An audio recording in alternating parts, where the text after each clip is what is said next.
Assalamualaikum warahmatullahi wabarakatuh. Perkenalkan, kami dari kelompok 8 ingin memaparkan tentang makalah supervisi klinis. Kelompok 8 yang beranggotakan 3 orang, yang bernama saya sendiri Amirul Maki Maghribi, dengan saudara Lukman dan saudara Vita. Kepada pemateri pertama kami persilakan. Bismillahirrahmanirrahim. Assalamualaikum warahmatullahi wabarakatuh. Perkenalkan, saya Vita. Saya akan memaparkan isi makalah kami yang berjudul Pendekatan Supervisi Klinis. Istilah supervisi berasal dari bahasa Inggris yang terdiri dari 2 akar kata, yaitu super yang artinya di atas dan vision yang artinya melihat. Maka secara keseluruhan, supervisi diartikan sebagai melihat dari atas. A. Pengertian pendekatan supervisi. Istilah supervisi berasal dari bahasa Inggris yang terdiri dari 2 akar kata, yaitu super yang artinya di atas dan vision yang artinya melihat. Maka secara keseluruhan, supervisi dapat diartikan sebagai melihat dari atas. Supervisi pendidikan pada hakikatnya adalah segenap bantuan yang ditunjukkan pada perbaikan-perbaikan dan pembinaan aspek pengajaran. Melalui kegiatan supervisi, semua faktor yang berpengaruh terhadap proses pengajaran dianalisis, dinilai, dan ditentukan jalan pemecahannya, sehingga proses belajar mengajar di sekolah dapat Supervisi pendidikan pada hakikatnya adalah segenap bantuan yang ditunjukkan pada perbaikan-perbaikan dan pembinaan aspek pengajaran. Melalui kegiatan supervisi, semua faktor yang berpengaruh terhadap proses pengajaran dianalisis, dinilai, dan ditentukan jalan pemecahannya, sehingga proses belajar mengajar di sekolah dapat berjalan sesuai yang diharapkan.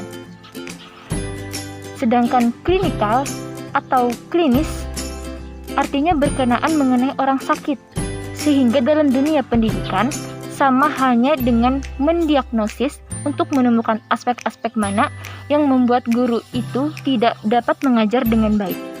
Kemudian, aspek tersebut satu persatu dilakukan secara intensif. Jadi, pendekatan supervisi klinis adalah pendekatan yang difokuskan pada perbaikan pembelajaran melalui siklus yang sistematis, mulai dari tahap perencanaan, pengamatan, dan analisis yang intensif. Sedangkan pengertian pendekatan supervisi klinis menurut para ahli dapat teman-teman baca di makalah.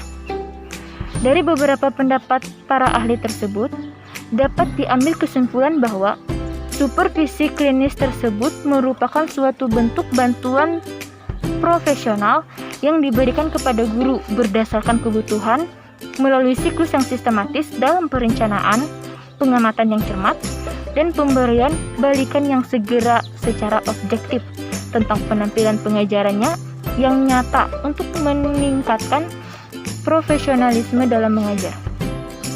Bimbingan yang diberikan dalam supervisi klinis tidak bersifat instruksi atau perintah, tetapi lebih bersifat bantuan. Seorang supervisor memberikan arahan dan bimbingan kepada guru, sehingga guru dapat memperbaiki kekurangan yang dialami dalam proses belajar mengajar di kelas. Jadi, pendekatan supervisi klinis adalah pendekatan yang difokuskan pada perbaikan pembelajaran. Sekian presentasi dari saya, selanjutnya akan dilanjutkan oleh saudara Lukman. Saya akan menyambung makalah dari saudari Vita. B. Sejarah dan perkembangan supervisi klinik. Sejarah perkembangan supervisi klinik mula-mula dikenalkan dan diperkembangkan oleh Maurice L. Chogan, Robert Goldemar, dan Richard pada akhir dasawarsa 1950 sampai awal dasawarsa 1960-an. Ada 2 asumsi yang mendasarkan praktik supervisi klinik. Yang pertama, pembelajaran merupakan aktivitas yang sangat kompleks yang memerlukan pengamatan dan analisis secara hati-hati. 2. Guru-guru yang profesionalismenya ingin dikembangkan lebih menghendaki cara kesejawatan daripada cara otoriter. C. Ciri-ciri supervisi klinik. Menurut Pidarta, ciri-ciri supervisi klinik adalah sebagai berikut. 1. Adanya kesepakatan antara supervisor dengan guru 2. Yang disupervisor atau yang diperbaiki adalah aspek-aspek perilaku guru dalam proses belajar mengajar yang spesifik. 3. Memperbaiki aspek perilaku diawali dengan pembuatan hipotensi bersama tentang membentuk kebaikan cara mengajar yang baik. 4. Hipotensi di atas uji dengan data hasil pengamatan supervisor tentang aspek perilaku guru yang akan diperbaiki ketika sedang mengajar. 5. Ada unsur pemberian penguatan terhadap perilaku guru terutama yang sudah berhasil diperbaiki. 6. Prinsip kerja sesama antar supervisor dengan guru melalui dasar saling mempercayai dan saling sama-sama bertanggung jawab. 7. Supervisi dilakukan secara kontinu, artinya aspek-aspek perilaku itu satu persatu diperbaiki sampai guru itu bisa bekerja dengan baik. Ya, mungkin hanya ini dan akan dilanjutkan oleh Saudara Amirul Maliki. Sekian. Ya, di sini saya akan melanjutkan presentasi dari Saudara Lukman. Langsung saja. D. Tujuan supervisi klinis. Supervisi klinis mempunyai tujuan umum, yaitu memberikan tekanan pada proses pembentukan dan pengembangan profesional dalam kegiatan belajar mengajar dengan maksud memberi respon terhadap kebutuhan guru yang berhubungan dengan tugasnya.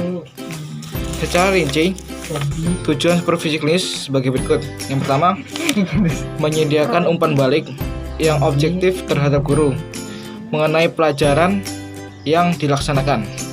Yang kedua, mendiagnosis dan membantu memecahkan masalah-masalah pengajaran. Yang ketiga, membantu guru mengembangkan keterampilan menggunakan strategi pelajaran. Yang keempat, membantu guru dalam mengembangkan satu sikap positif terhadap pengembangan profesional dan kesinambungan. E. Faktor-faktor yang mempengaruhi supervisi klinis. Ada beberapa faktor yang mempengaruhi supervisi klinis, yaitu yang pertama, lingkungan masyarakat tempat sekolah itu berada. Yang kedua, besar kecilnya sekolah yang bertanggung jawab kepada kepala sekolahnya. 3. Tingkatan dan jenis sekolah. Yang keempat, keadaan guru-guru dan pegawai yang tersedia. Yang kelima, kecakapan dan keahlian kepala sekolah itu sendiri. Ya, sekian dari saya. Wassalamualaikum warahmatullahi wabarakatuh.